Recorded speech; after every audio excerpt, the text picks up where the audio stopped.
So weeks into the tenure of new Cricket West Indies Board President Ricky Skerritt, we are getting the clearer picture of what the petition is all about, which is basically to undo a lot of the things that his predecessor Dave Cameron put in place. We hear that current coach Richard Pybus will be replaced by Floyd Reefer before the World Cup.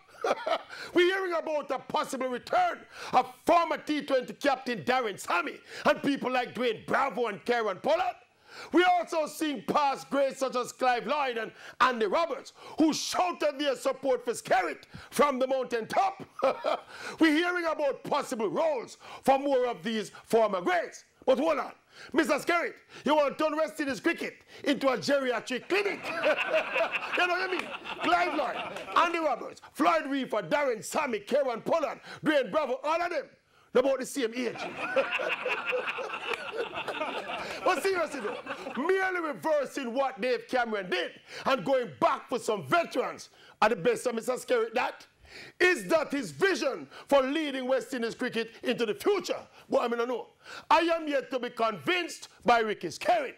I think he's only president of Cricket West Indies because Cameron was such a hard candidate to support. In terms of Skerritt's vision, we don't know, boy. I don't know. I mean, I'll still a search. We still a search that there is not, in terms of his vision, I can't see no vision. There is not to support. I can't see.